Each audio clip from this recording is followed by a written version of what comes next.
बाबा साहब अम्बेडकर की 132वीं जयंती पर सभी लोगों को यहाँ पर पधारे हुए गुरुजन, वरिष्ठ, माताएं, बहनें, सभी को मैं सबसे पहले जय भीम, जय संविधान, जय भारत, जय जोहार, जय सलाम अर्पित करता हूँ। शायद तक डॉक्टर साहब ने भी बोला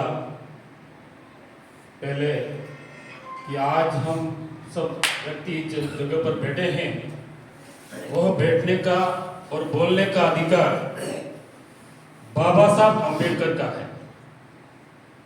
अगर बाबा साहब अम्बेडकर नहीं होते तो शायद मुझे नहीं लगता कि आप इस जगह पर एक साथ बैठकर मुझे भी सुनते और डॉक्टर साहब ने जो बातें बताई वो भी आप नहीं सुन पाते। इन्होंने दिन रात करके हमारे दलित समुदाय के लिए इतना संघर्ष किया। कई सारे लोग कहते हैं कि बाबा साहब ने दलित समुदाय के लिए ही किया। नहीं, बाबा साहब ने वो करके दिखाया जो पूरे भारत में सारे समुदाय को एक साथ बैठने के लिए एक जाजम प्रदान करे।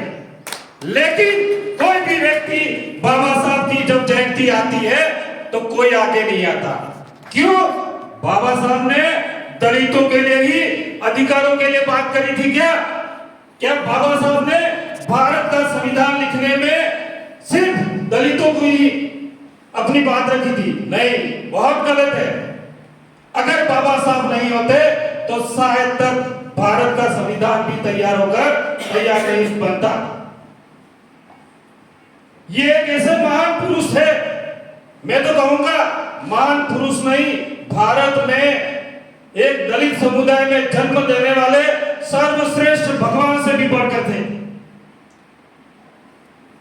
इतने टैलेंट व्यक्ति कि इनकी उम्र में इन्होंने 34 डिग्रियां प्राप्त करी। देखो इन्होंने कितना संघर्ष किया। साथ में इन्होंने अपना जीवन काल, पारिवारिक जीवन काल भी निभाया। पहली पत्नी की मृत्यु के बाद में इन्होंने दूसरा विवाह भी किया। साथ में जब ये भारत का संविधान तैयार कर रहे थे तब इनके बेटे बीमार पड़ गए थे।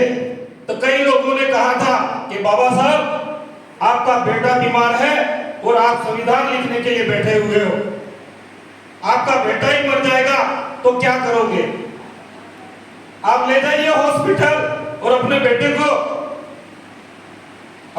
का इलाज करवाइए, कहीं आपके बेटे की मृत्यु न हो जाए। तो इन्होंने कहा कि मैं अपने एक बेटे के बलिदानी के लिए पूरे भारत में जितने भी दलित समुदाय के बेटे हैं उनकी बलि नहीं दे सकता। ये कहते हुए अपने काम पर लगे रहे।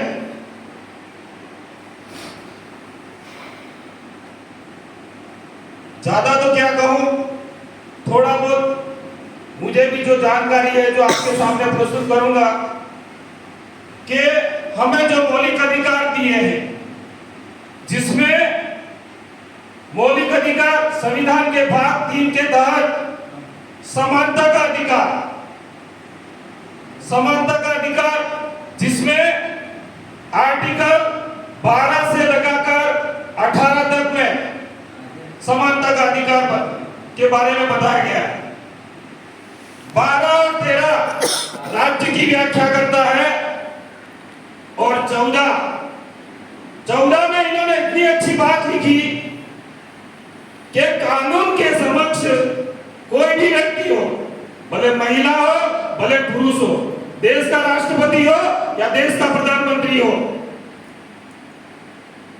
सबको बराबर कानून के तहत सजा सबको बराबर मिलेगी।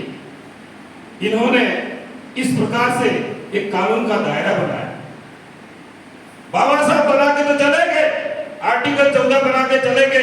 लेकिन आज भी कहीं न कहीं सही तरीके से आर्टिकल 14 का पालन नहीं हो रहा है, उल्लंघन हो रहा है।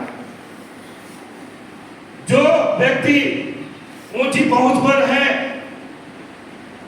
वह व्यक्ति इस अनुच्छेद का दुरुपयोग कर रहे हैं और जो हमारे कमजोर वर्ग के लोग हैं आज भी उनके साथ में अत्याचार हो रहा है।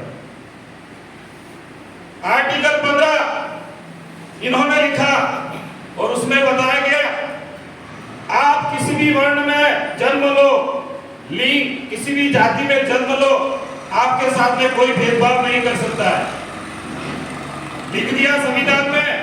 लेकिन आज कहीं पर भी देखो, यहां से आप झाड़ो विधानसभा से बाहर निकल जाओ, आज भी लिंग जाति समुदाय के आधार पर भेदभाव किया जाता है और मैंने अपनी आंखों से देखा है, उसका भी सदुपयोग नहीं हो रहा। आर्टिकल 16 एसटी एससी ओबीसी के लिए जो भी हमारे पढ़े लिखे नौजवान नौकरी में जाते हैं,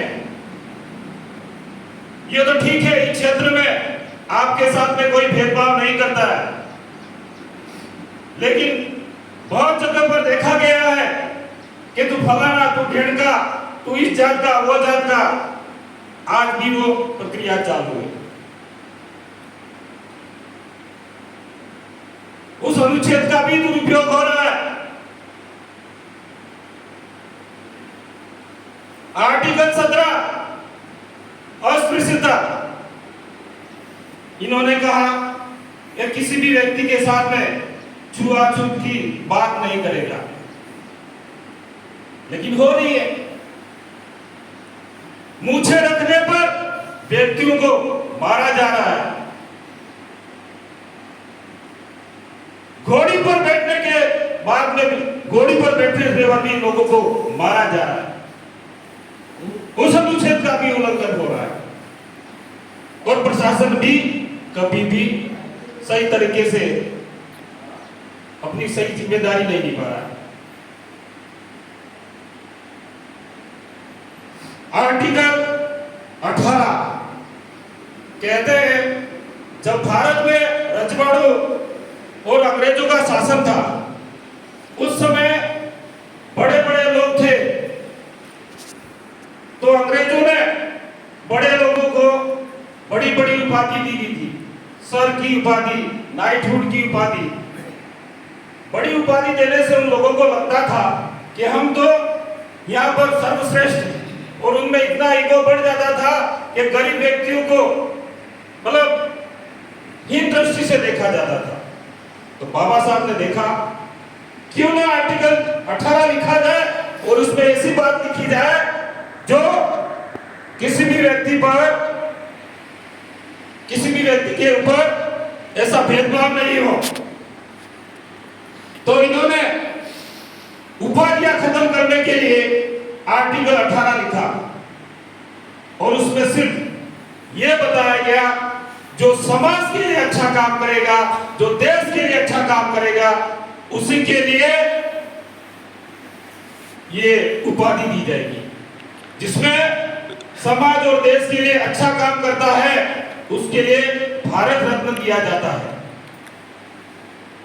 और वीरता कैसे, जैसे हमारे देश के सैनिक हैं उनके लिए अशोक चक्र है वगैरह वगैरह, ऐसे पुरस्कार दिए जाते हैं। ये तो होगी समानता की बात, समानता के अधिकार की बात। दूसरा आता है स्वतंत्रता का अधिकार। स्वतंत्रता का अधिकार जिसमें आर्टिकल 19 इतना इंपॉर्टेंट है कि यहाँ पर हमारे कई हमारे पढ़े लिखे व्यक्ति भी बैठे हैं जो कंपटीशन एग्जाम दे रहे हैं, उनके लिए भी काफी उपयोगी है कि आर्टिकल 19 के तहत यह बताया गया है कि आप अपनी बात किसी भी व्यक्ति के सामने रख सकते हैं, भले यहाँ का देश का राष्ट्रपति हो या देश का प्रधानमंत्री हो, अपनी बात वहां तक आप पहुंचा सकते हैं। आर्टिकल 19 के तहत प्रेस, मीडिया, इनको भी कहा गया है कि जैसी भी बात हो वैसी बात आप पेपर में छाप सकते हो, लेकिन उस आर्टिकल का भी दुरुपयोग हो रहा है। जो वास्तव में सच्चाई होनी चाहिए वह सच्चाई पेपर में कभी दिखाई नहीं जाती। झूठ को पहले छापा जाता है और सच्चाई को दबाया जाता है।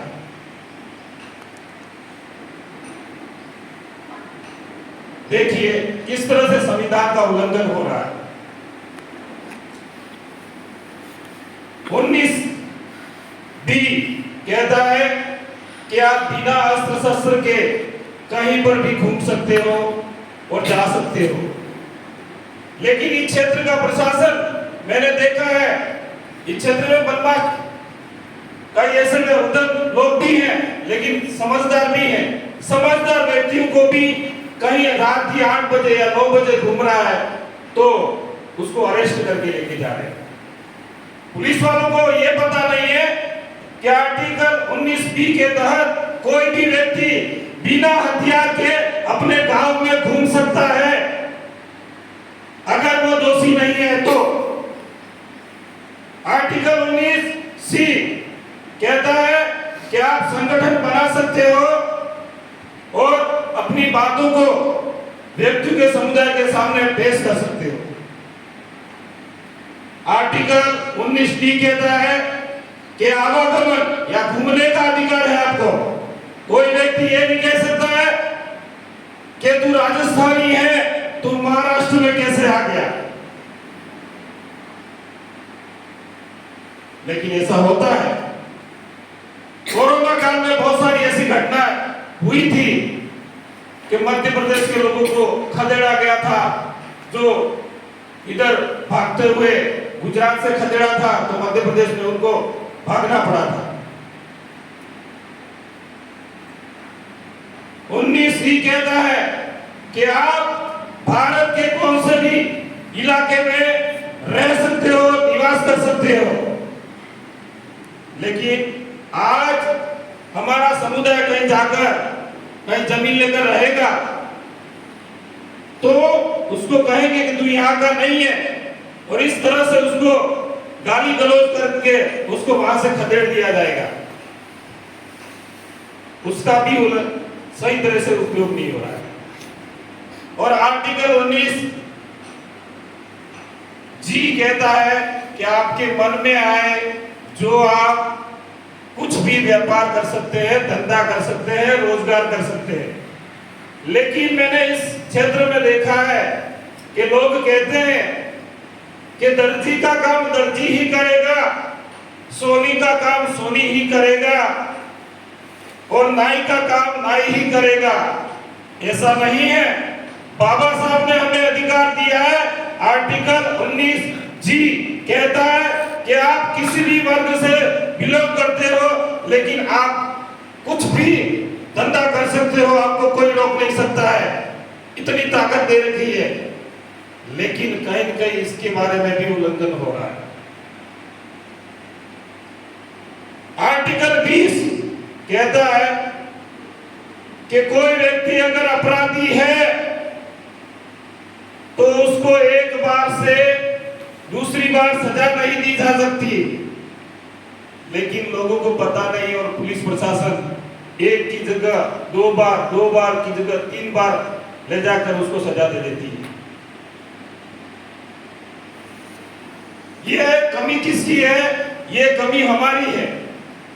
हम लोग क्या है, संविधान के बारे में पढ़ते नहीं है, जानकारी नहीं रखते हैं। घर में किताबें लाएंगे बहुत सारी, मैं कहना नहीं चाहूंगा, लेकिन संविधान की किताब नहीं होगी आपके पास में। बहुत सारी किताबें खरीद देंगे आप। 21 अनुच्छेद 21 कहता है जीवन जीने का अधिकार, संरक्षण का अधिकार। देश में भले कितना भी आपातकाल लग जाए, लेकिन आर्टिकल 21 आपका कभी न तो राष्ट्रपति छीन सकता है, न देश का प्रधानमंत्री छीन सकता है। ये किसकी देन है? बाबा साहब की देन है। लेकिन फिर भी लोग, प्रशासन हमें कहीं न कहीं धमकाते हैं, ऐसा हमारे साथ में कुछ न कुछ करते रहते हैं। वो क्यों करते हैं कि इन चीजों के बारे में हम जानकारी नहीं रखते। मैं तो कहूंगा यहाँ जितने भी व्यक्ति बैठे हैं, अपने बच्चों को सबसे पहले घर में एक संविधान की किताब लाए और उनको बोले कि ज्यादा नहीं, दिन का एक ही प्रश्न पढ़े, और उनको समझ में नहीं आता है तो उनको समझाए। अपनी बात को ज्यादा न कहकर यही अपनी बात को विराम करूंगा, क्योंकि मैंने बहुत ज्यादा समय ले लिया। लास्ट में एक बार और बाबा साहब अम्बेडकर को तहे दिल से नमन करता हूँ, श्रद्धांजलि देता हूँ कि ऐसे महापुरुष भारत में पुनः पैदा होते हैं तो कहीं न कहीं हमारे दलितों और एसटी, एससी, ओबीसी, माइनॉरिटी के लोगों के साथ में अन्याय नहीं हुए। पैदा तो कहां से होंगे? हमारे में से ही हमें ही ऐसे बच्चों को पैदा करना पड़ेगा, हमारे अंदर से ऐसा जुनून पैदा करना पड़ेगा, तब जाके सार्थक ये संविधान बन सकता है। अन्यथा ऐसा अंदर ही अंदर चल रहा है कि संविधान को खत्म करो और एक समान करो। जिस दिन ऐसी कंडीशन आ गई तो आप इजाजत पर भी नहीं बैठ सकते हो, आपको है ना यहाँ से भगा भी सकते हैं ये लोग। यही से अपनी वाणी को विराम करता हूँ। जय भारत, जय जोहार, जय भीम, जय संविधान।